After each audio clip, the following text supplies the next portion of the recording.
What's up, everybody? Thanks for joining us for another episode of Warm Weather Fans, the Sunbelt podcast. My name is Brian Stone, joined once again this week by Zeke Palermo and Matt Miguez. How's it going, boys? It was a crazy week in the Sunbelt this past week. As viewers can see, if you're watching this on YouTube, Zeke is shaking his head, and we'll go into the reasons why. But Matt and I have a little bit of I don't know, like frat style hazing to do. I don't know if we're gonna like tape Zeke to the base of the uprights and leave him there, or like what we're gonna do. But it's gonna be a good episode overall. But let's throw it over. Zeke, how's it going? And then Matt, and then we'll go ahead and jump into games here. I'm not good. All three of my teams lost this weekend, both my college teams and my pro team and the Sunbelt team that I've staked more than anything. I've not staked, I've been the poster child for this Texas State love, and they let me down in monumental fashion. I'm not great. Things are not good over here. Mentally, physically, emotionally, not well. Matt, how's it going for you? Well, now I'm gonna feel bad for roasting the ever living crap out of him. So I'm kind of bittersweet, right? The Cajuns get this emotional ACC win on the road, and everything's biscuits and gravy. And then the Saints did something I can't yesterday. believe they blew that game. I can't. The Saints did something. So I'm doing better than Zeke, and I'm certainly doing better than the Buffalo Bills. But I don't know that I would say that I'm doing well. Well, not that anybody asked, but I'm doing well. How you doing, Brian? What's going on, buddy? Yeah, thank you. I'm doing well. Georgia Southern came through for me. And the Patriots continue their march toward the number one pick, which your Patriots I'm fine still with suck. It. Yeah, but I'm fine with it. They need multiple years of having a top 3, top 5 pick in order to rebuild this. That's true. Shit stained sandwich that like Bill Belichick left them with as the former GM. So it's whatever for me. I'm numb to it. All right. Let's jump into this past weekend's games.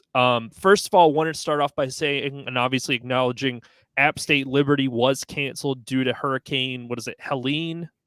Mm-hmm. I think that was how it was pronounced. Yep.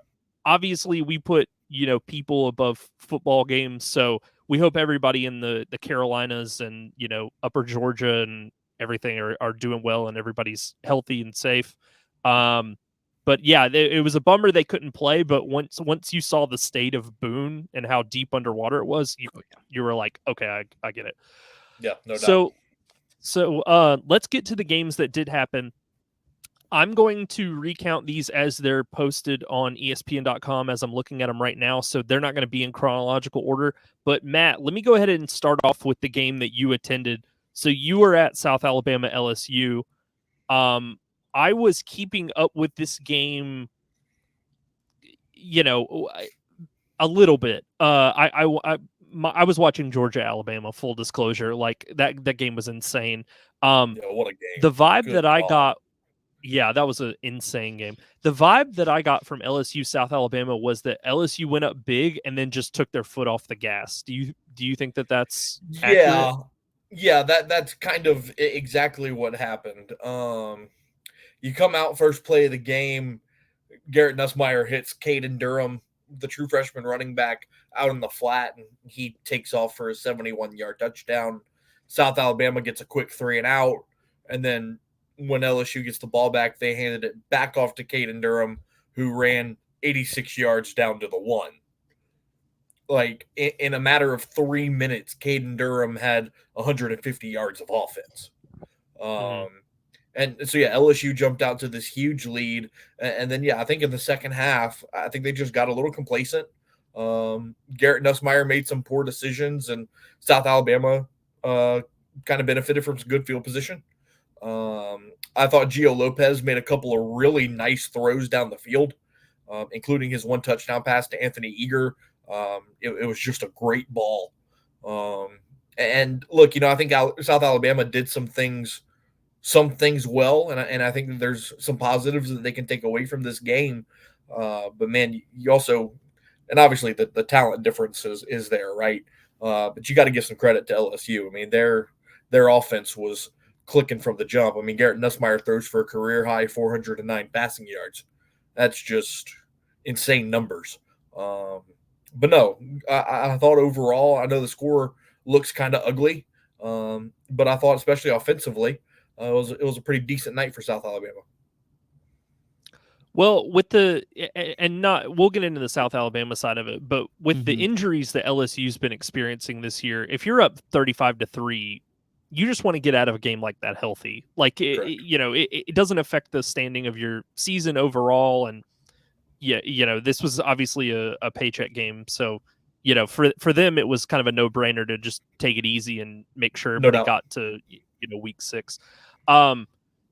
Yeah, I mean, this one wasn't a surprise with the eventual outcome. I mean, it looked a lot like Georgia Southern playing Ole Miss a week ago, where one team just doesn't have the athletes to keep up with the other. So I mean, and South Alabama, like you said, can maybe build off of this a little bit. Maybe you can find some things to take away from this game that are positive, but I don't really have much more to add than that because you were just thoroughly outplayed by a better team. So, Zeke, if you don't have anything, we can go ahead and get off of this game. So with that, LSU is now 4-1 this season. South Alabama drops to 2-3. This was a noon kick, I believe. James Madison, Ball State, or no, it was 1 o'clock or 1:30 or something like that. I watched the beginning of this game because I saw James Madison offense continues to be extremely explosive. Alonzo Barnett played extremely well, 20 of 28, 280 yards, 5 touchdowns. But I told you guys last week, Ball State's not a serious football team. Like they should not be taken seriously ever. So Ball State basically had one good drive where they were kind of moving the ball down the field. And the rest of the time, they just kind of shot themselves in the foot.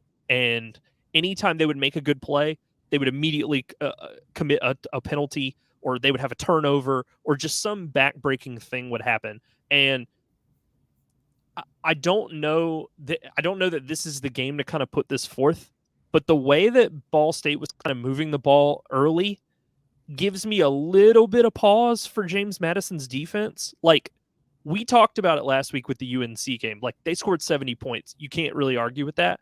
But on the other hand, they did allow 50. So I think if there is going to be an issue that prevents this team from overtaking App and going to the Sun Belt title game and representing the East, or even hell, winning the whole conference, it's going to be their defense. Because there are stretches where other teams, if they were more competent, would just be marching the whole time. But again, they play a pretty easy schedule overall. So I don't know that any of those teams are going to be able to take advantage of that. But offensively, again, they're electric. Alonzo Barnett's figured some things out off the bye week after Gardner Webb. So yeah, I mean, your notes on the defense were what I came in to say about this game. Ball State had several drives of 10 plus plays that one oddly went like 30 to 40 yards. I don't know how that's possible. I simply don't understand how that math works more than for just one drive. They've got a 17. I was just going to say, they just kept throwing to the flat. Like they refused to push the ball down the field is what it was. Yeah. They had a 17-play drive that lasted 8 minutes, and they gained 35 yards, turned it over on downs. I don't know how that's possible. 11 plays, 43 yards, ended in an interception. Brian, what you said is just like this could bite them against teams like App. The teams James Madison has played up to this point are Charlotte, Gardner Webb, Ball State, and then last week UNC. Of those 4 teams, to paraphrase what you said, who is serious about football out of those 4 teams? It's only UNC, and even so, that's a generous even UNC, and you allowed 50. When this team plays Coastal, when this team plays a surprisingly good ULM team, when they get App later in the year, when they get, if they make the Sun Belt Championship game, when they get Texas State or whoever it may be, this defense is going to be in trouble. All right, yeah, get it out now. This defense is going to be in trouble. Sorry, I think you forgot somebody in the Sun Belt that has a pretty good offense. Oh my God! Anything to add about this game, Matt? Because I'm just reiterating what Brian said. And you're doing a fantastic job. And I know that you didn't say this team because James Madison doesn't play them. But say James Madison meets Louisiana in the Sun Belt Championship game. Because Texas State is a fraud. There, I said it. We're starting. All right. They're point? A fraud. Let's go. And guess what? They want to take their nice little beautiful offer out into the sunny mountain west coast. Bye. See ya. What have you done for the conference other than one good year of football? Bye. Hey, Bye-bye. Can we hold on? I have a larger point I want to make because we're going to talk about them right after this. But can we put a button on this so that we can move on to that game? Matt, anything on No, James? I'm James Madison blew him out. Good Ball job. State? He's chomping at the bit. Okay. Yeah, no, he's pawing at the floor. He's like a dog ready to go outside. Anyway, James Madison moves to 4-0 with the victory.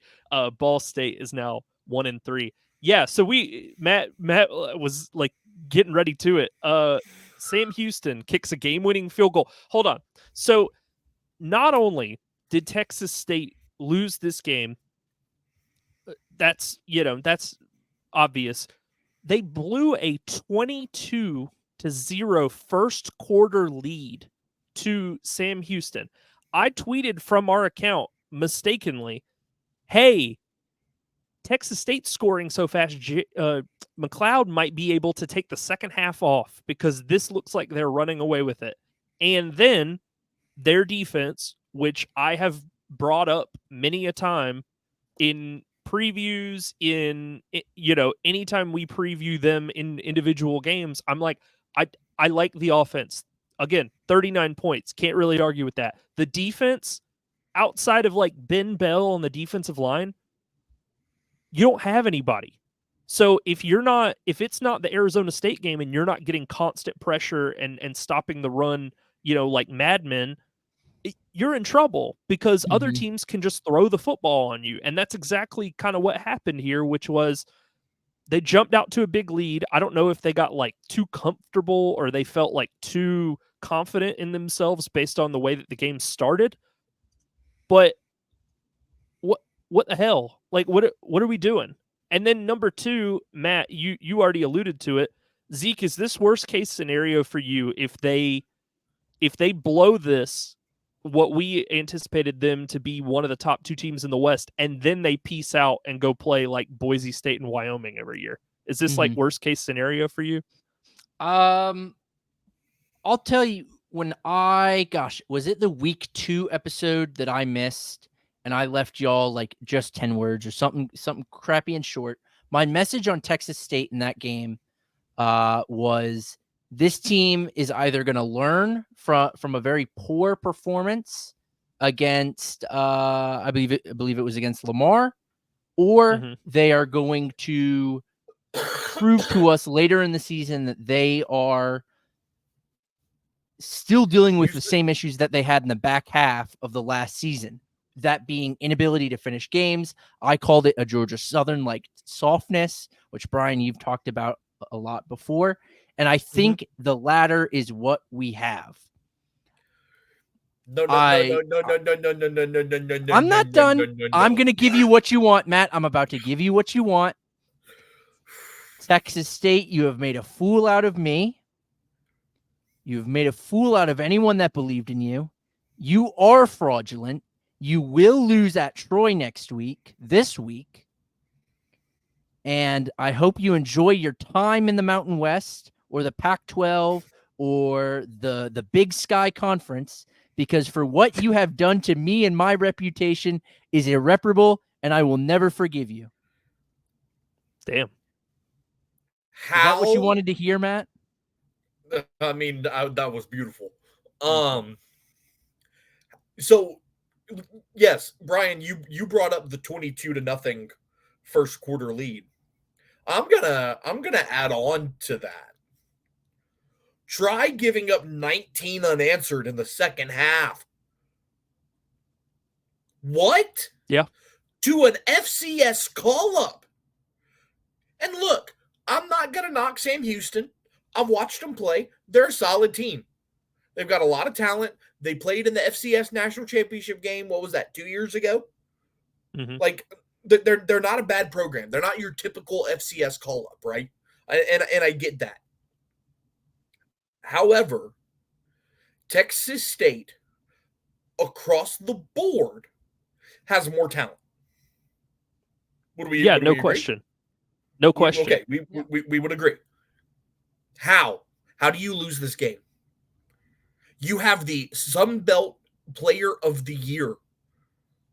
You have a guy at running back in Ismail Mahdi that people are talking about being an NFL draft pick. You've got a backup running back in Lincoln Pear, however you say his name, that's been ripping off 10, 15 yards a carry in the Sun Belt his entire career. What are we doing? What are we doing? Hold now, on. And oh, good. I thought Zeke was going to jump in, so I just wanted to No. I wanted to give him kind of my 2 cents on this. Number one, I mean, we already talked about it. The defense is not good. Like I don't know how many more ways there's to slice this. You know, it's not good. Like the defensive line has a couple of good players, and everybody from the linebacking core to the secondary, you don't have any difference makers. Like you truly don't. Like you were now hindsight, I think you were very lucky to get as close as you did against Arizona State for it even to be a field goal game. Like the defensive line for Texas State in that game played out of their mind in stopping the run and forcing Arizona State to throw the football. And the secondary played fairly well. I mean, you know, all things considered, 31 points.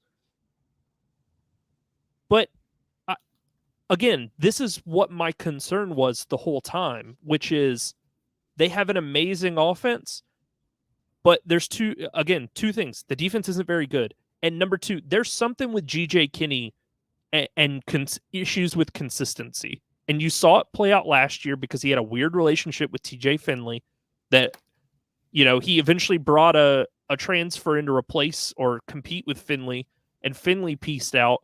And he was like benching him at the end of in the second half of games last year that they were close.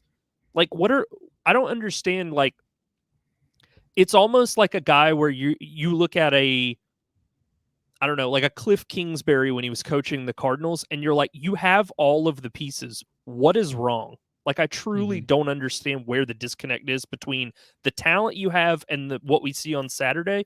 There's just there are days where it all clicks and there are no questions, and then there's days where you're like, what are we looking at? Why is this happening? So, I mean, that's sort of my thing. Like, I don't know if it's a motivational issue. I don't know if it's like a preparedness thing or like what, or if they don't make in-game adjustments, but like there's something here that's wrong. And Zeke, you have anything before I continue? No, I'm just defeated. And then He's broken. And then shout out to Keith Ciradello, I think is how you pronounce his last name. He's like the top Texas State reporter. Shout out to him for exposing what I'm going to be nice and say mean person that his head coach G.J. Kinney is.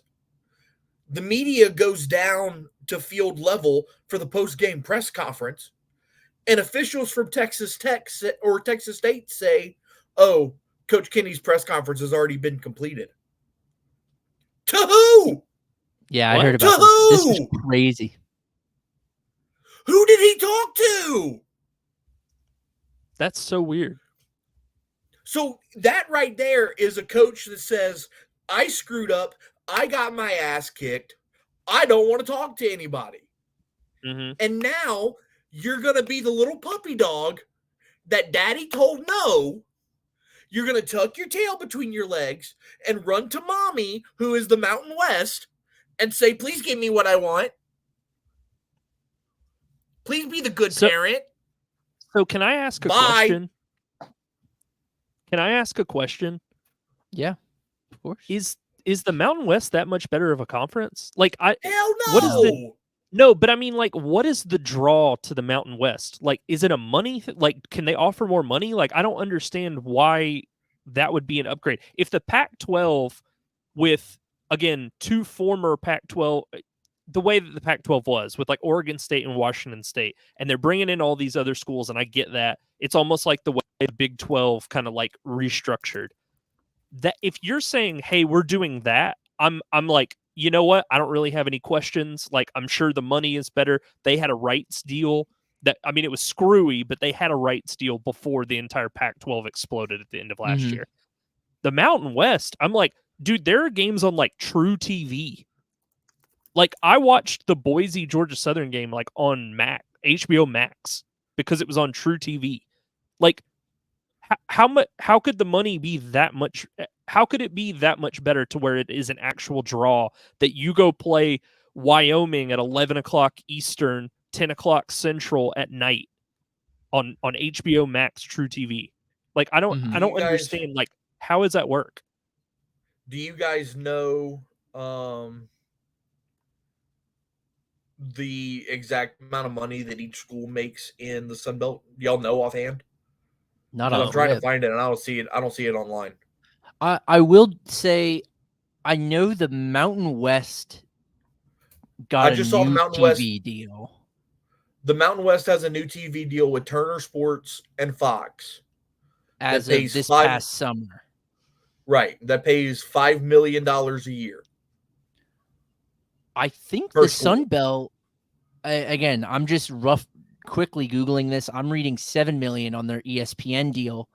But keep in mind that ESPN deal is what, 3 years old at this point, and the money in this, the money for these TV deals has just, inflated exponentially even since then. So is it a location thing? I mean, they're equally distant from like UTEP. Isn't UTEP in the Mountain West? I have a question. Is Nevada's a Mountain West team, right? Yes. Okay. I got it mixed up. Georgia Southern Nevada was on True TV. That was the game, not Boise. Mm-hmm. Boise was on ESPN Plus, but because they played in Statesboro. But the Nevada game was on True TV and was commentated by Mike Golick Jr. and somebody else I've never seen or heard from before. This is going to be the Mountain West in 2026 when Boise and all of them go to the Pac-12. Mm-hmm. The Air Force, Nevada, UNLV, New Mexico, San Jose State, and Wyoming. You get to be the best team in that conference. Yeah, but do you though? Look at the teams you're playing too. Like these are not going to be games that people are in demand to watch. And I assume the island games that they get in the Sun Belt, where it's like a Thursday night and you're the only college game on, or you're the only G5 college game on, I assume those are out the window because I've never heard of one being broadcast on True TV in the middle of the week or whatever, Fox, I guess. So I just don't get it. Like, the money has to be unbelievable for you to make that move because you go to a less competitive conference, which I guess you want to be the Liberty to the Mountain West Conference. But probably does it? I mean, think about it though. Does anybody? I mean, Liberty. Everybody kind of, winks around it, but like nobody takes the conference they play in seriously. So No, Coosa sucks. So you lose one game and then all of a sudden you're disqualified because and they've shown under GJ Kinney they will drop a game here and there that they have no business losing. So I don't really get like what we're doing unless the money is just through the roof. But with those teams, I can't imagine anybody's going to the bank and like backing it up to watch UNLV and Wyoming play. But here's the thing. To be perfectly honest, and this is coming from a person that, journalistic bias aside, I hate Louisiana Tech. I just do, always have. Now, with that said, I think Louisiana Tech makes the most sense for a replacement school in the Sun Belt. Yeah. And the reason that I say that is you already have two built-in rivals in the conference with UL and ULM. Potential for a third. There's kind of a little bit of one brewing with Southern Miss, right? And then the conference gets infinitely better in two sports: men's basketball and baseball. Mm-hmm. And geographically, it makes perfect sense. So if I'm the Sun Belt, if Texas State wants to go to the Mountain West, bon voyage. Have fun. Go get Louisiana Tech. Yeah. So and this has nothing to do with changing conferences, but again, if the Mountain West wants their big team to be Texas State, and Texas State keeps doing this, like games like this and games like last year when you play Arkansas State and you allow 77 points. Again, Zeke, I know again, but bon voyage, because you guys have come in, basically accomplished diddly squat. I mean, let's be honest, nothing. You've accomplished absolutely nothing. You were a joke before GJ Kinney got there, and you still can't find a way to win like big games consistently. So whatever. See ya. Hit the road. Yeah. I mean, like, it's like we lost Coastal from the East. Great. You guys want to go play in Conference USA or whatever? Like, you guys have really never accomplished anything. I mean, you basically sat out a Sun Belt title game and got to tie. Like, sweet. Whatever. Yeah. I mean, so I don't know. Really, what have either of those schools accomplished? I think the Coastal Carolina comp is too much. I hear what you're saying. That's a little too much, because Coastal, like, they've not been able to push it past a certain point, but Coastal, at the very least, and frankly, it might just be because they've got a fancy turf field, is a national brand, and at the very least has that to offer from a football perspective, is that people have heard of Coastal Carolina, are at least a little interested in Coastal Carolina, less so than when it was Grayson McCall and Chadwell, but I think that comp is a little too aggressive. But I feel like people only know and care about Coastal Carolina because of that one season. But they know and care about them. No, but that's kind of the point, is like, we don't have an Eastern comp for Texas State, which is a team that got really close and just, like, a lot of these teams, say what you want, a lot of these teams that have been in the basement, like the ULMs of the world, have been in the basement for a long time. And then you have like the Troys of the world that have multiple conference titles. You got App, who has multiple conference titles. You got Georgia Southern, who's got one. So at least there's that.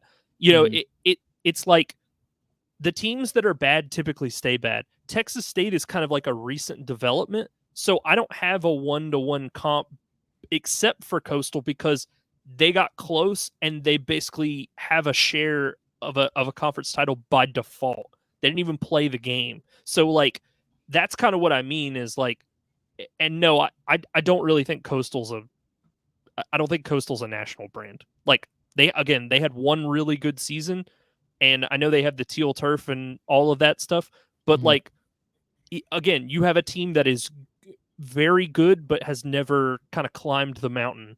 And now you're off to the Mountain West. So, have fun playing, again, UNLV or whoever. Like, sweet. That'd be sick. Do we have anything else on this game specifically? I know we talked a lot about realignment, but yeah, Nope. this was just a hideous way to lose. I mean, quite frankly, like this shouldn't have happened. With Jordan McLeod and again, Matt kind of read off all the weapons that they have.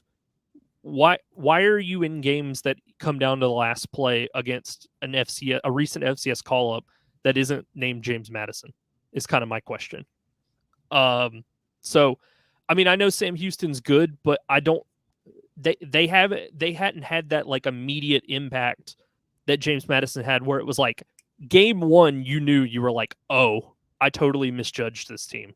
Like, I think Sam Houston 2 years ago or last year that they came up. This is their first year. Oh, this is their first Sunbelt season? Is or it? Not Sunbelt Yes. season, the first FBS season? Oh, wow. Okay, so I Yes. thought this was year 2. I thought this was year 2, and I thought they weren't Let good last year. me double check that. Because I right. thought Kennesaw was the new team this year. Yeah, they are. I'm sorry, this is their second year. Yeah, so last year didn't go well, as far Even as I so. remember. Yeah, even so. But, all right, so Sam Houston with the victory moves to 4-1 this season. Texas State is now 2-2. This is going to hurt their chances of going to the playoff as the G5 representative. And wait, Matt, can you answer me a question? Can you go undefeated with 2 losses? Is that how that works? No, you can't. No, you cannot. All right. So next game here, Louisiana. Matt, another one of your games, defeats Wake Forest 41-38. Frankly, I did not watch any of this game. I had a lot going Shame on you. on Saturday. I had a lot going on as far as keeping up with games and stuff on Saturday. But yeah, man, dude, great win for Louisiana, no question about it. I will say, when I saw Louisiana jumped up early in the first quarter, and I was like, damn, I made the wrong pick, Louisiana. And then Wake Forest kind of came storming back, and I was like, ooh, I may have spoke too soon. Like, we got a football game on our hands. So honestly, I kind of expected this to go like Louisiana, Iowa State a couple years ago, where Louisiana just dominated them for like 4 straight quarters. And then when I saw Wake kind of had a pulse, I was like, oh, this could come back to bite them. But it didn't. They won. Mm-hmm. So Louisiana jumped out to that 14-3 lead in the first quarter. They really were doing whatever they wanted to offensively. And then in the second quarter was when things kind of got a little interesting. You had 2 players get ejected for targeting in the second quarter. And so, Wake Forest was able to take advantage of those penalties and, the absences of those players. One of them being Casey Osai, your leading tackler from the linebacker spot. And then in the third quarter, you ready for this? 2 more players got ejected for targeting. The Cajuns lost 4 players for targeting. And when you look at them, 2, if you go back and find them, because they're all, on social media and whatnot, 2 of them, obvious targetings. Like, okay, he's getting ejected. The other 2, I'm not quite sure what this officiating crew was looking at. Like, I'm really not. And also, I'm glad that Damon Claiborne, Wake Forest's running back, wasn't seriously injured. But there should be a rule where if you have to be carted off the field, you can't return to the game. Can't return to the game. The guy got carted off the field for a dislocated knee. Oh. And he came back? They brought him to the locker room. They popped his knee back in. They put a brace on it, and he came back in the game. And not only did he come back into the game, he had a 60-yard touchdown run after he came back into the game. I bet he was like, do you guys remember that game years ago where Aaron Rodgers like left the game and people were like, "Oh, he dislocated his elbow," and then he came back and he beat the Bears, but he went to the post game presser, or no, he was talking to Aaron Andrews and he's spoken with a Southern twang because he was so Yeah. hopped up on painkillers. Like that's what that reminds me of. That guy probably couldn't tell you what 2 + 2 equals at the end of that game. You're probably right. You're probably right. And look, so the second half, it was 21-17 at halftime. The second half was an absolute shootout, just back and forth. And right there at the end, the Cajuns got a field goal with 52 seconds left. Wake Forest marched down the field, lined up to kick the game-tying field goal, and he doinked it.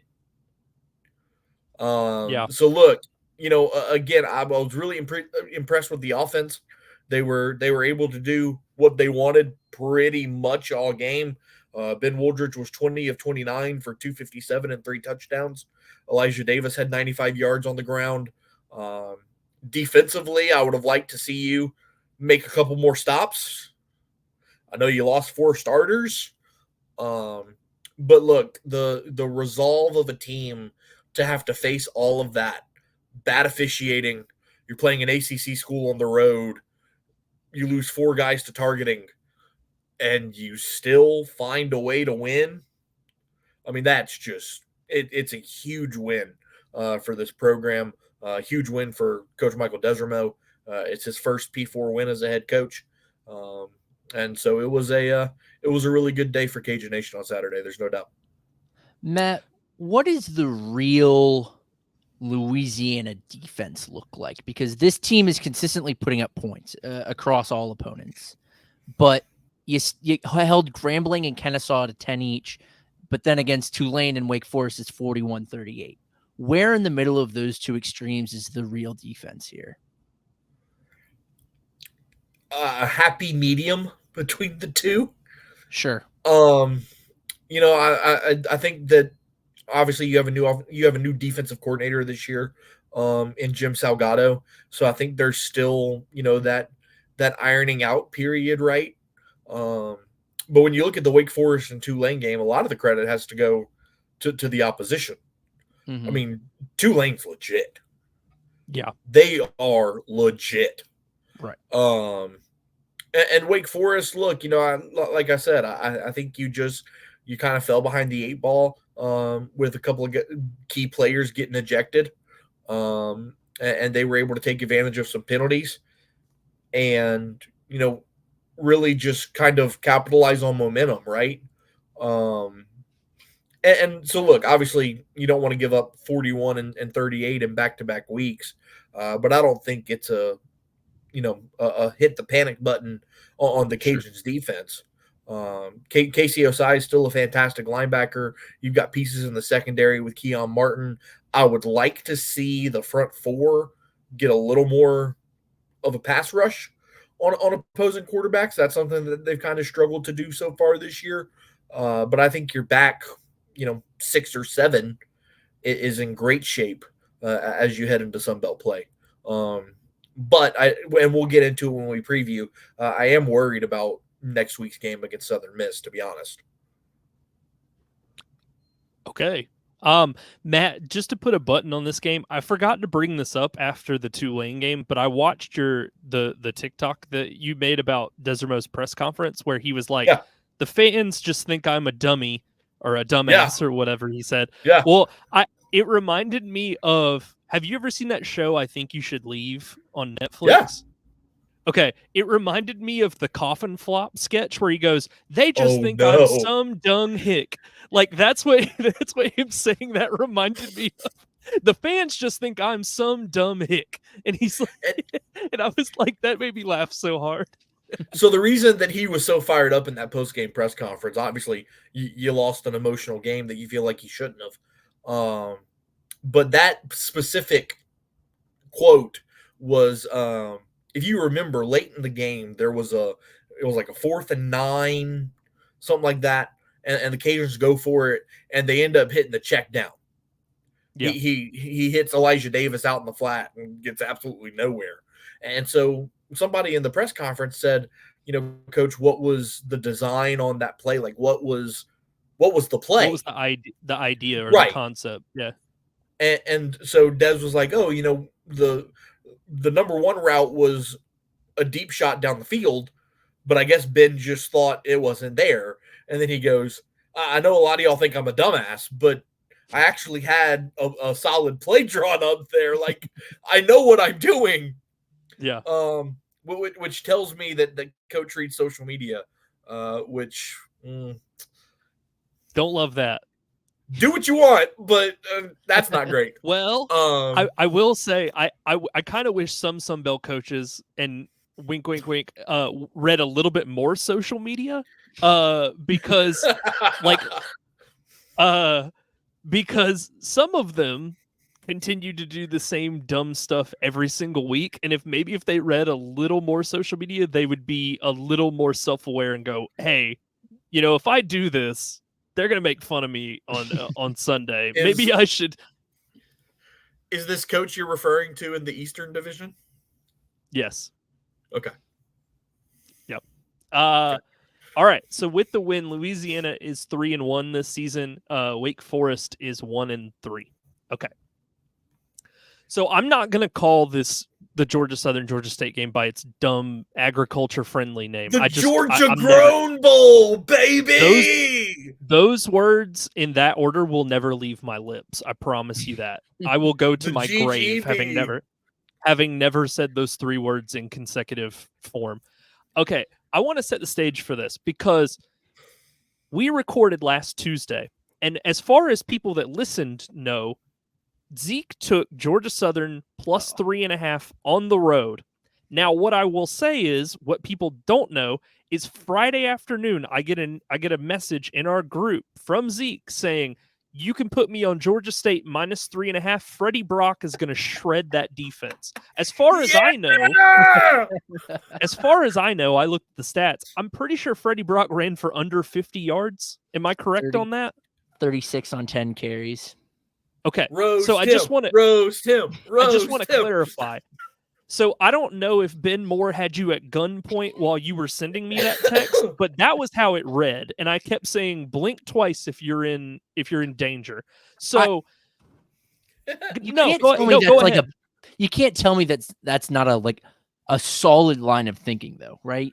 No, it's not, because what you were equating Freddie Brock with Ashton Janty, or whichever Ole Miss running back decided to run for 150 yards against us. Like, Freddie Brock's a nice little player. He is not Ashton Janty. So you being like, he's gonna shred this defense, I was like, if anything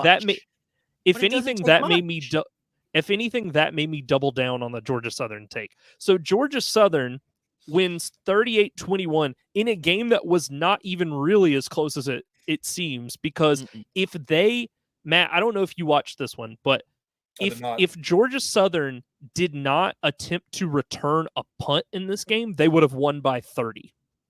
Like, Georgia State has one of the worst defensive units I've ever seen with my own two eyes. They cannot stop the run. They can't stop the pass.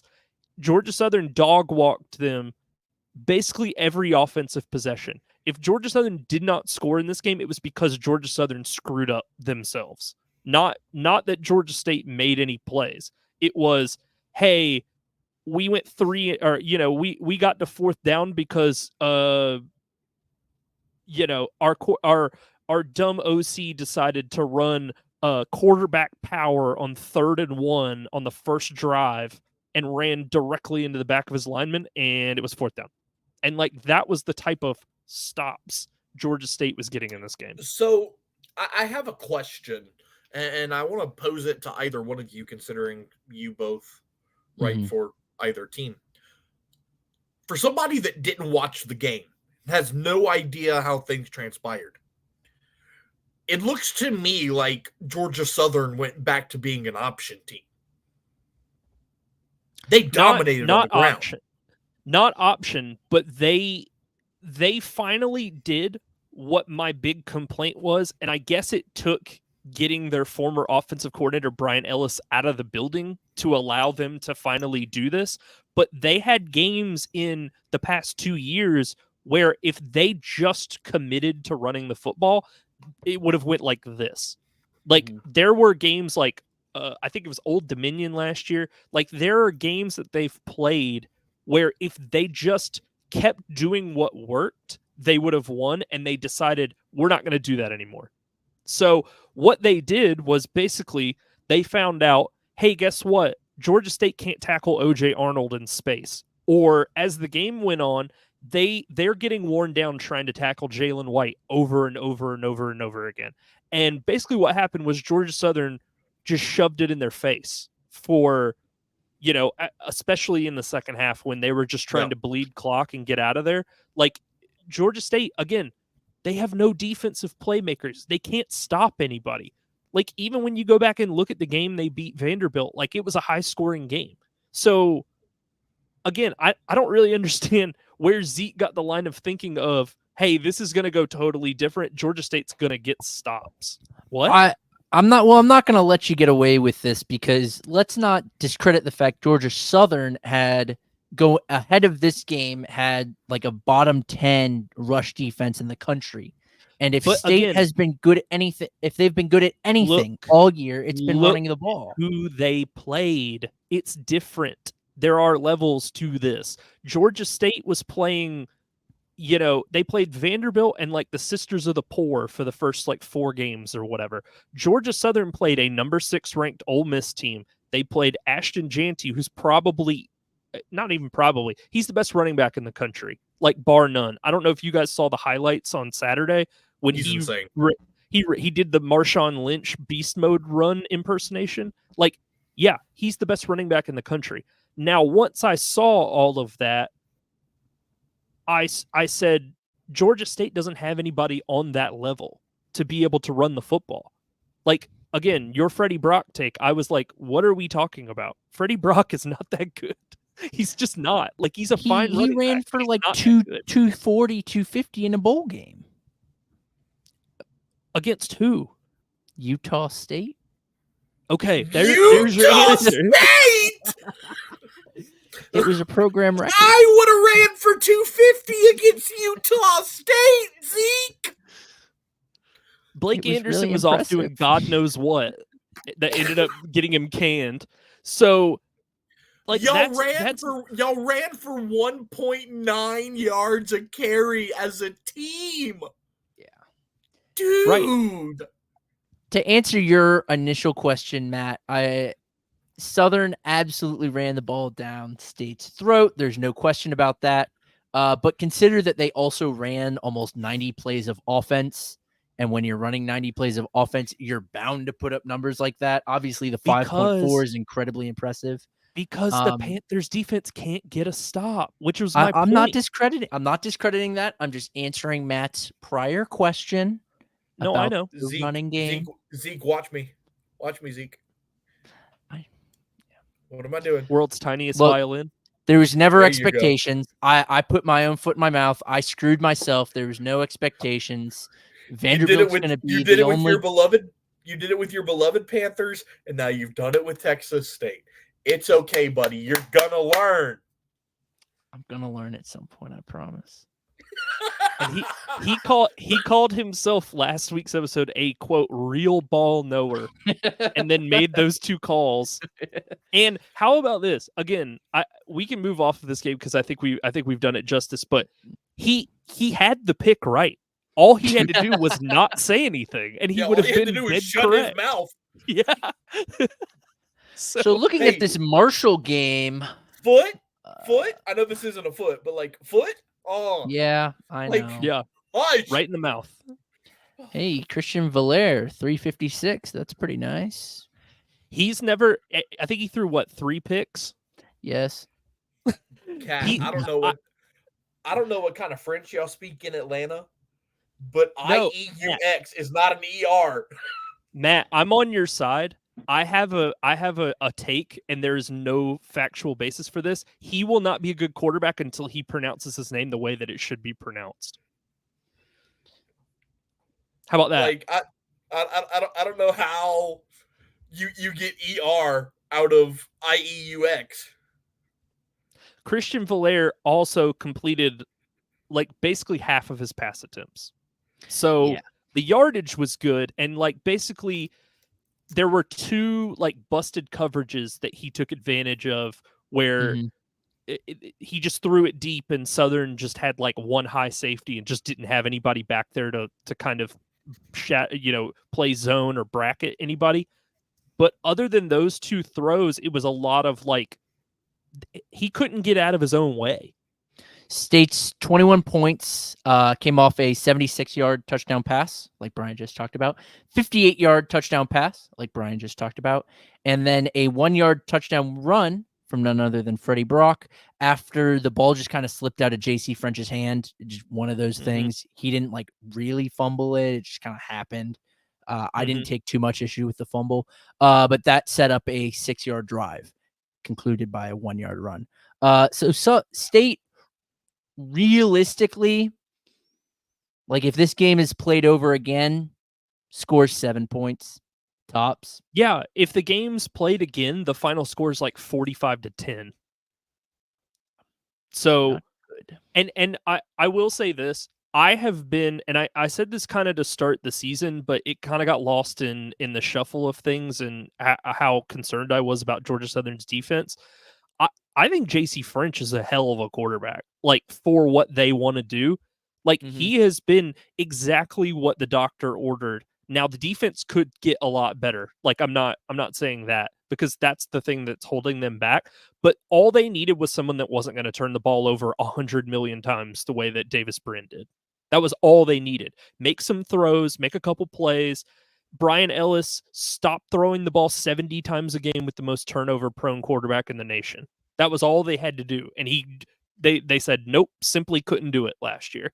So again, he's exactly what the doctor ordered. And that you kind of see now, if the defense was better, they'd have a higher ceiling. But right now he's exactly what they need as far as a quarterback archetype. And he can run too. So he's not a total statue back there. But anyway, Georgia Southern defeats Georgia State in modern day hate. Georgia Southern is now 3-2, 1-0 in the Sun Belt. Georgia State drops to 2-2 and is now 0-1 in the Sun Belt. All right. Next game here. Marshall defeats Western Michigan at home 27-20. Stone Earl returns from what was he supposed to have had, a finger injury or a hand injury that he suffered, I think, in the previous game, right? Like he had to leave. Am I wrong on this? Okay. He did leave the game with injury against, was it Ohio that they played? Ohio State 2 weeks ago. I think so. He left briefly in like the third quarter, but the game was obviously over by that point anyway. So Stone Earl throws 3 touchdown passes against the Broncos. Marshall allowed Nixon, the Western Michigan running back, to run for 146 yards on 23 carries. Again, if Georgia Southern this upcoming week decides to establish the run again and will actually stick with it, there could be a replay of this. And I think Southern is a better team on the whole than Western Michigan is. But regardless, good win for Marshall, man. Like these are the type of games you have to win because you don't have a lot of guaranteed W's on your schedule with the kind of the talent level they have. So, I don't think Charles Huff has quite saved his job. But again, these are the ones you have to win because in conference there aren't a lot of gimmies, outside of the Southern Misses of the world and maybe Old Dominion if they don't decide to score that week. So yeah, good. I mean, good win all around. You kind of have found a quarterback in Stone Earl a little bit. Like I don't think he's got the highest ceiling of any quarterback in the conference. Like he's not Alonzo Barnett numbers, but he's good enough. I think. Like he's a good little quarterback. And it seems like they, we'll see how it shakes out as he gets more volume. But it seems like they found a guy to replace Rasheen Ali as well. With AJ Turner, 124 yards. He did it on 9 carries. One of those was 67 yards. But still 8 carries for, what is that? 60, 50 and change.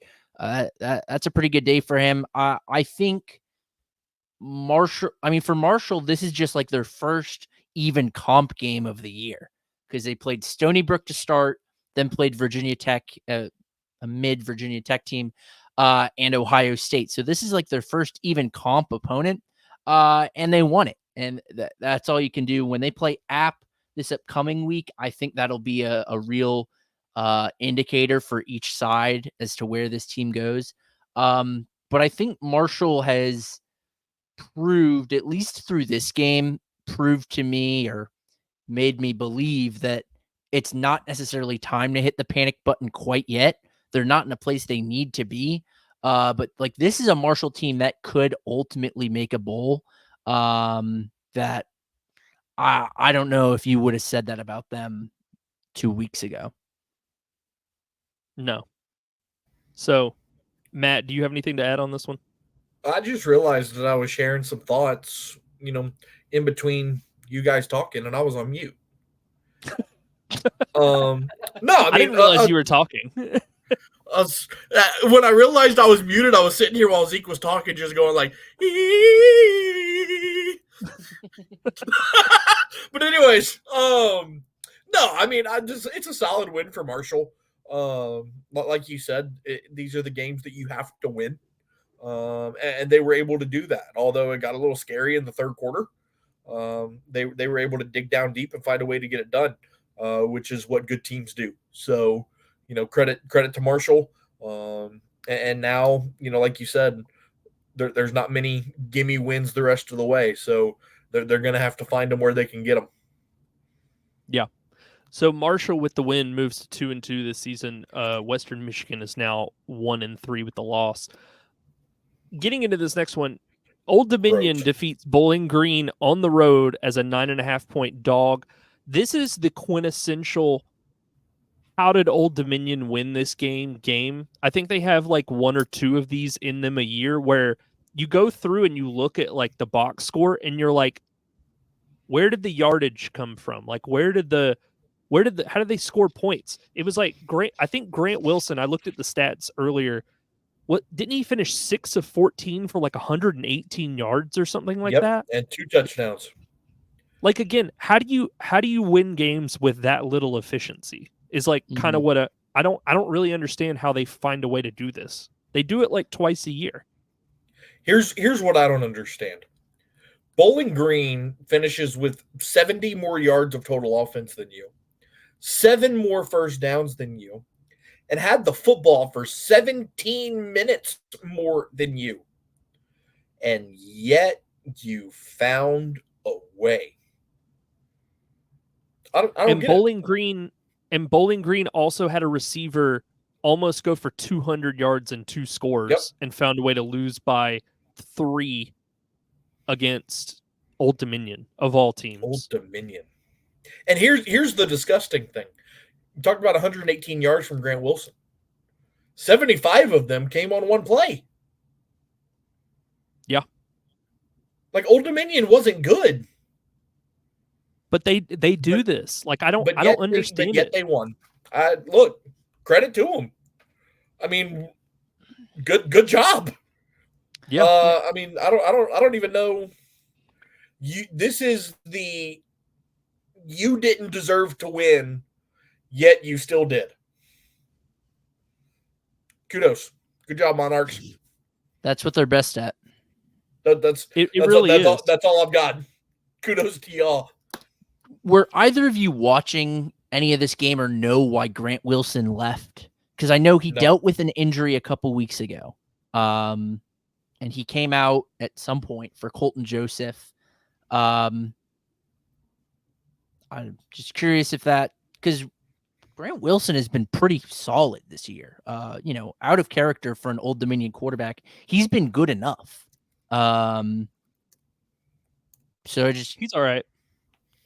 I mean, he's fine. Hey man, here's the thing. Marshall's been struggling to find a quarterback that is all right and good enough. So Old Dominion had a guy. I just, you worry about that for their long-term future if he has to miss more time. I don't know. Hmm. I did see that he left the game, but I didn't see the reason. I mean, you assume it's injury, but I don't know if it's the same thing that was ailing him before or not. Right. That got exacerbated by it. But yeah, again, Old Dominion just finds a way to do this like once or twice a season where you go look at the stats at the end of the game and you're like, your quarterback had less than 120 yards passing and your leading rusher only had 74 yards. How did you scrounge up? It's like someone going to the store with like a handful of pocket change and like dropping it on the counter in front of the person and be like, count that for me. Like that's what Old Dominion. That's a weird analogy, but that's the way Old Dominion kind of plays football, which is like, hey, I just saved up enough. You're gonna have to count these pennies, and so that's the way they win football games at Old Dominion. But Old Dominion is now 1-3 with the victory, first win of the year. Bowling Green drops to 1-3. Disappointing game for them considering how they had played in recent weeks. Last game of the night, all of us kind of saw this coming, shockingly, and it's always kind of crazy when a line like this goes up and all three of us are just scratching our heads being like, what is Vegas thinking by putting this line at Troy -7? What has anybody for Troy done to earn us a touchdown favorite over anybody except like the Florida A&M game is my question. They have nothing on offense, nothing. They cannot score points.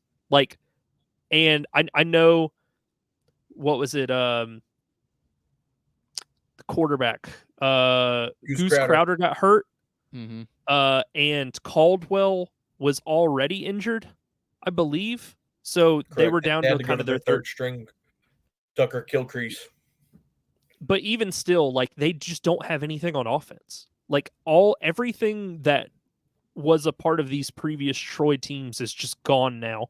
They don't run an exciting scheme. We talked about it last week.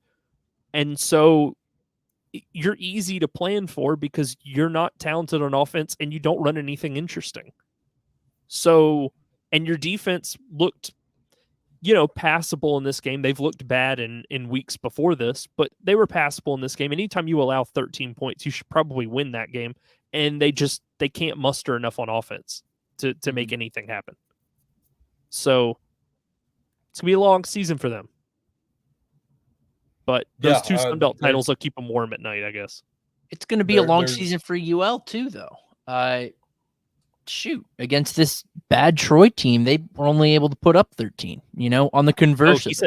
You mean ULM? Oh, I'm sorry, ULM. Did I say UL? Yeah. Yes, you did. Like, my condolences. I was like, what is ULM? Just say, hang on. No. UL Monroe, like, shoot. Is this the least impressive 3-1 start ever? I don't know, man. Look, like they shouldn't. It's impressive because of the team that's doing it. Not you don't need to watch the games, but the way they're doing it it's like playing small ball in baseball. So here's the question that I have for you two. I'm gonna read off the rest of ULM's schedule, and you tell me if they can find 3 more wins. Okay. James Madison. No. Southern Miss. Yeah. Very plausible. South Alabama. Probably not. I don't know. South Alabama sometimes. South Alabama sometimes gives me pause. Like they will have a game like where they beat App, and then they'll just have a totally inexplicable performance, and you'll be like, I don't understand what happened here. Marshall. That's another maybe. Texas State. No. Probably not. Auburn. No. That's a no. Maybe. Arkansas State. Have you guys seen Auburn play this year? Yeah, they're pretty bad. They're pretty bad. Arkansas State. That's another maybe. You have no idea if they can run the ball and limit the amount of passes they have to throw, and they just own the time of possession. Arkansas State could be in real trouble because their defense is along the lines of Georgia State's, where they thank the heavens when they get a stop on defense. And so the reason that I'm asking your thoughts on this is because Monroe has only been to one bowl game in their program's history, Mm-hmm. and it was in 2012. Mm-hmm. Yeah. And they got their doors blown off by Ohio. Mm-hmm. So could we see a world where Monroe wins 3 more games and goes to their second bowl game in program history in year 1 under Brian Vincent? Certainly. Like, that's I wild mean, to think about. They might build it a is. statue of the man Monroe. Yeah. It Like, is crazy to think about. We would have never said before the season, like, this is going to happen. I think before the season we said 4 wins would be like overachieving here based on the roster. And they're at 3 as it stands today. And they play Southern Miss again, or they play Southern Miss, which is almost certainly a 4th win because that team seems to have just thrown the towel in on this season already. And then you got a bunch of teams that are so hot and cold, you can't get a read on them. Yeah. You've got 3 maybes in there. Like, yeah, we could be looking at a 6-6 Monroe team. Imagine that's crazy. Imagine they lose to, like, South Alabama and Arkansas State are losses, and their 6th or 5th win of the season is against Auburn in Auburn. Like, think about that. Oh, Hugh God. Freeze is going to get a rainbow strip like you do in Mario Kart out of Auburn. Like, he is just going to be, don't pass go, don't collect $200, go straight to jail. Get out. Crazier things have happened. But yeah, again, going back to the game, obviously they have a very simple methodology of own the time of possession, run the football. Hardy, 106 yards rushing. And guess what? If the teams you play can't score points, they can't make you pay.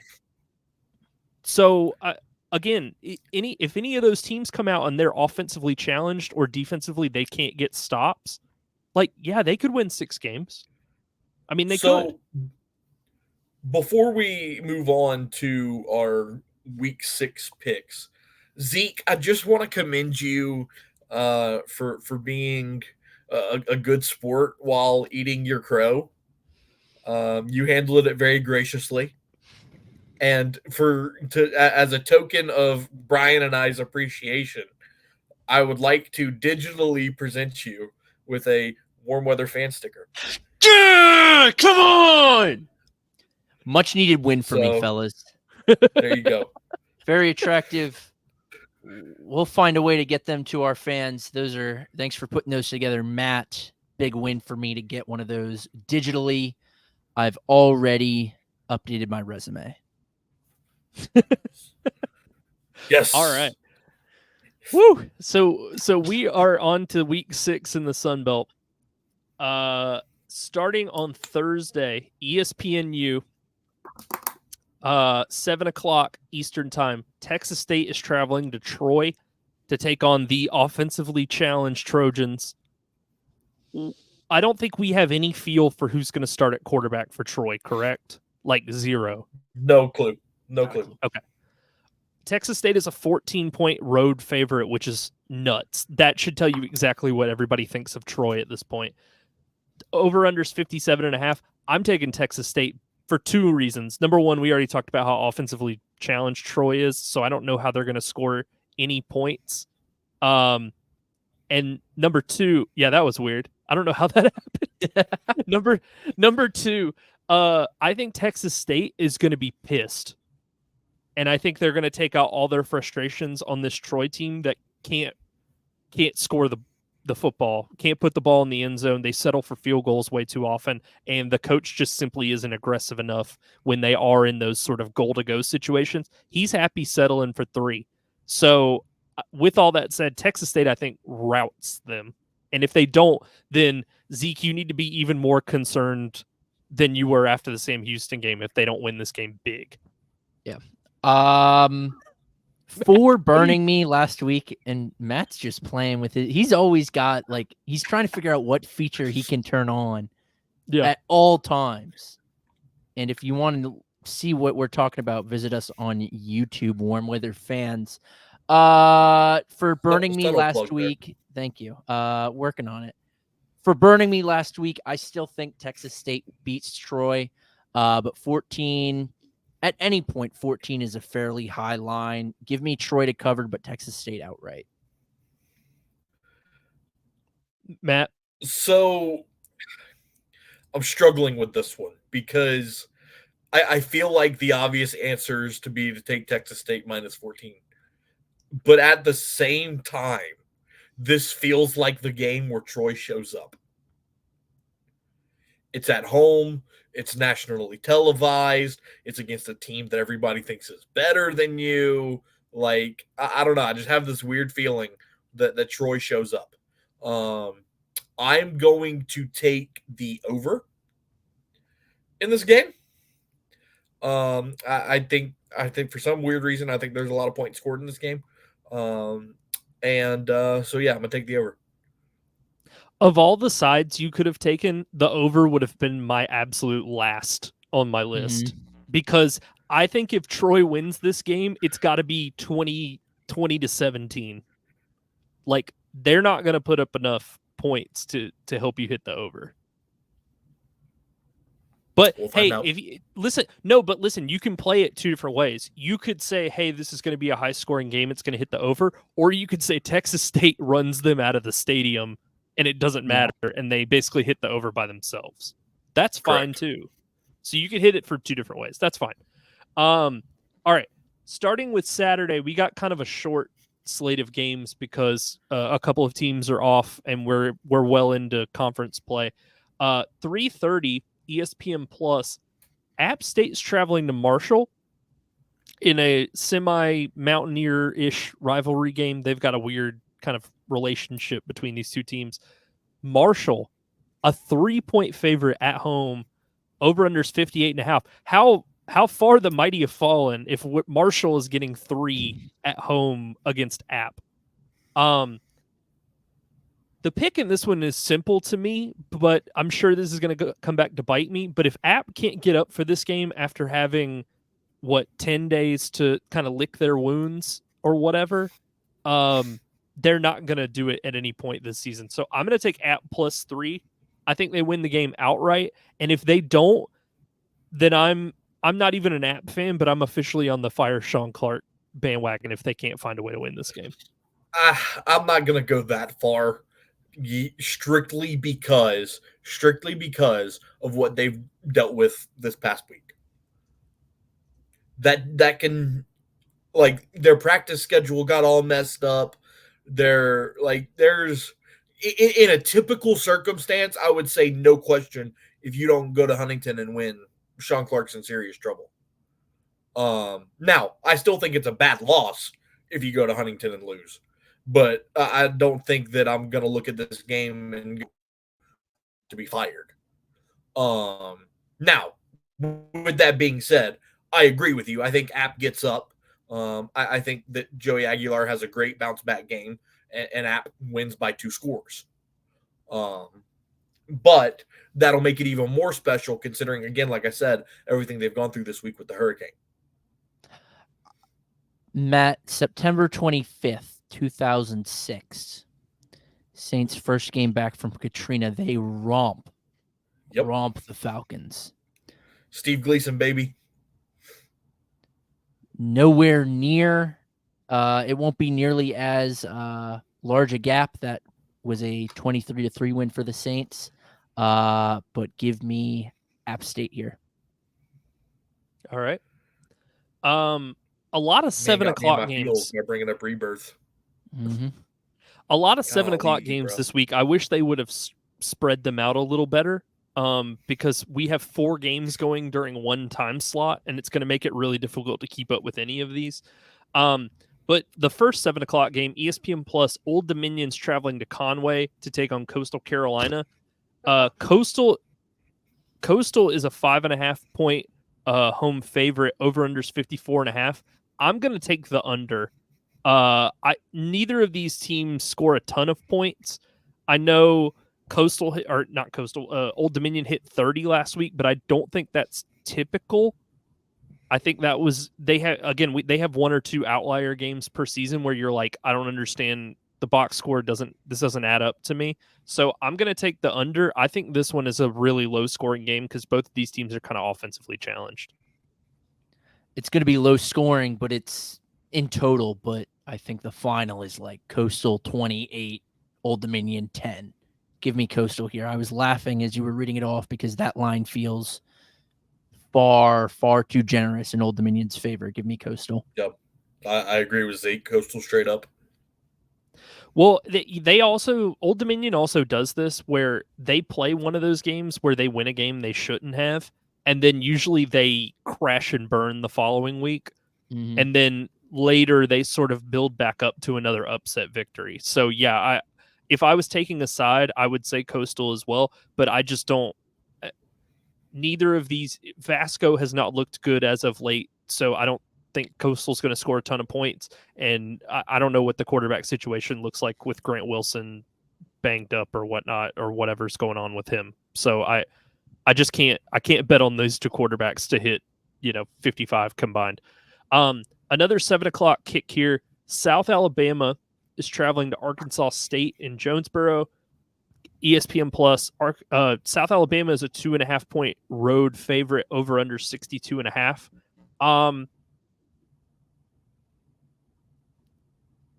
I'm going to take South Alabama minus 2.5. Until Arkansas State learns to stop an opposing offense, I can't, in good conscience, really. I can take overs with them. I don't know that I can give them any real credit until they learn to stop another team. Give me the under for a team that I've been told has just this better than I believe offense in Arkansas State. I've been very underwhelmed by them, and remember, my bar for them was already very low. South Alabama, I mean, they can put up points. They've shown that, especially against teams without defenses. It's not going to be a replication of Northwestern State, obviously, but they can score points. Give me the under. I think it could come close to 62.5, but there's no way both teams put up, what is that, like 4 touchdowns apiece? Not a chance. Yeah. I'm actually going to take Arkansas State at home. I've been high on them all season. Some people have called me crazy for being that. Zeke being one of them. I wasn't ball knowers. Ball knowers have called you crazy. Ball knowers. No, right, you don't. Right. No, you're not a ball knower. Stop. That is that. If that was a Boy Scout badge, that has been ripped off of your little sash. It's done. You have to earn that back. I'm digitally rescinding your sticker. Yeah. No, give me Arkansas State. They're at home. I think Jalen Rayner is going to have a solid performance. It's going to be close. I wouldn't be surprised if South Alabama wins the game. But I don't know. I've got a feeling the Red Wolves can get it done at home. So I'll take Arkansas State. Can you guys fact check something for me? Because I'm not on a really high powered computer here. Has Gio Lopez not thrown a pick yet this year? On ESPN, it has everybody's leading passer stat line. And it says Gio Lopez 1,014 yards, 10 touchdowns, 0 picks. Is that correct? No interceptions across 114 attempts. Yep. 10-0 touchdown interception ratio. I just don't. I just don't have the faith that Arkansas State's going to be able to either get enough stops or force turnovers against Gio Lopez. That's kind of the basis of my pick. Another 7:00 game, all of them 7:00. ESPNU, James Madison travels to Monroe. JMU is a 17-point road favorite. Over unders 49.5. I'll probably regret this. Give me ULM plus 17. Same. I like the pick too. I don't know. Alonzo Barnett's probably going to drop 6 touchdowns on them for some reason. But I just feel UL Monroe makes these games really down and dirty, kind of makes teams kind of get in the trenches and beat them one-on-one. And I know James Madison's been on a crazy tear the last couple weeks, but again, UL Monroe, the only time they've looked truly bad, they played the number 1 team in the country. Mm-hmm. Correct. So yeah, look, there's something about Malone Stadium. The place needs a major upgrade, but anytime somebody plays there, it's down to the wire. I mean, look at App State. Was that last year where ULM had ULM to miss a field goal to win it? No, even worse. Remember, they had the ball. They were up, I think 3. They had the ball on like the 1, and they ran on 4th. Oh, that's and 1, right. That's right. Like an RPO out of the I formation on 4th and 1, or like 4th and goal from the 1. That's right. Yeah. And so all I was going to say was, look at those 2 teams, the way that they stood last year, and tell me why ULM was in that game. 100%. That's what I'm referring to as the Malone magic. I'm not going to say that ULM's going to win the game, but they're going to keep it within 17 for sure. I like James Madison to win, but ULM covers. Yeah. That's the way I feel about it too. I think James Madison pulls it out at the very end, but I think this is going to be ugly. UL Monroe, they just got something about them. They just make teams play ugly. Like, you have to win ugly unless you're Texas. So, and as good as JMU is, they're not Texas. The last game of the night, Louisiana Matt going to Southern Miss, Hattiesburg, UL 14.5 point road favorite, over unders 57.5. Give me UL, dude. Southern Miss just feels like they are in The Walking Dead, and they're just waiting to get their head chopped off by like a main character. And Will Hall kind of feels the same way. He feels like he just wants to get bought out so fat. Like, he just wants his buyout and wants to hit the road. Anybody? No, you're right. Pretty straight, cut and dry. Give me Southern Miss to cover. Explain this. Look at the history between these two. I don't care about the history. Southern Miss is so bad, dude. I do. But Southern Miss they is so weren't great bad. last year either. They weren't good last year either. No, I agree, but they seem checked out as a team. Like, there's like being bad, and then there's just not caring. They seem like they do not care, from like the coach all the way down to the players. And at least last year you could be like, well, they got Frank Gore, he might score some points. This year I'm like, who, you think Tate Rodemaker's going to throw 3 touchdowns? Like, probably not. So here's my issue. The Cajuns are 11-41 all time against Southern Miss. The Cajuns haven't won in Hattiesburg since 1989. And they get their first on Saturday. Well, how many times have they played like since then? Because these teams weren't in the same conference for ever. This isn't like they've been. So since that game in 89, they played in 90, 93, 94, 95, 96, 98, 99, 01, 03, 08, 16, 22, 23. So you're only looking at the past 2 years then. Yeah, throw out the Brett Favre years. Like, they do not have Brett Favre under center. and that's fair. I don't know, man. I think the Cajuns win, but I'm not comfortable picking them to win by 2 scores. All right. Well, we'll see, but I just get a different, even with the bad teams in this conference, I don't get the same vibe as I get from Southern Miss. Southern Miss feels like one of those NFL teams when it's like in December, you can tell the coach is getting ready to be canned and everybody is just like, who cares? You know what I mean? Like, think about, you want an NFL comp? Think about the Thursday night game last year between the Raiders and the Chargers, where the Raiders scored 70 points or whatever it was in like the first half. I can't remember what the actual score was, but yeah, they give me like just quit on the coach vibes. So I think that's where they're at. They're in a kind of a unique situation. They're not like Old Dominion, who's like not a great team, but can get up for games, they just seem like they don't care to me. And until I see otherwise, like that's gonna be my kind of assumption.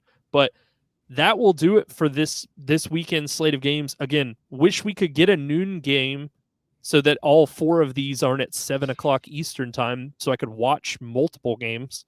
But other than that, guys, let people know where they can find you on social media, and then we'll go ahead and get out of here. Yeah, you can find me on Twitter at Zeke Palermo, ZekePalermo. I realized as soon as I start talking that Matt usually leads us off when we sign off, and so I'm really sorry. I could hear him start his sentence. Matt, I'm sorry about that. It's all good, buddy. You can find me on Twitter at MiguezMatt. Also, I've been showing these Warm Weather Fans stickers. We have a very limited quantity of these. So if you are interested in one, reach out to us, and we'll figure out some cool ways to get them to y'all. Well, I'll take one. Anyway, Really? you can email the show questions, comments, warmweatherfans@gmail.com. As Zeke said earlier, we are now on YouTube, so if you want to watch us talk to one another, we will be available there. And find the us on talk of the Twitter. ticks. TikTok, yeah. The talk tick, yeah, heck yeah. The ticky tock. I assure you, Yeah. no one calls it that. Yeah, we're on TikTok as well. I just got into that. I just set up an account last week, so we're trying to grow that account. I'm not going to be doing any whips, any nays on that account. It's just going to be ball talk. Again, you can find me on X at Watch the Stone. We will be back next week to discuss all of these games that we just made picks on, as well as, and one other thing. I posted a link on our Twitter account to our betting sheet. If people want to go through and look at kind of what our records are, what the picks are, if you're curious about how we're doing overall, last week we all kind of killed it. I thought we did pretty well as a whole group. So you can keep up with our picks and sort of how they pan out there. This has been another episode of Warm Weather Fans, the Sunbelt Podcast.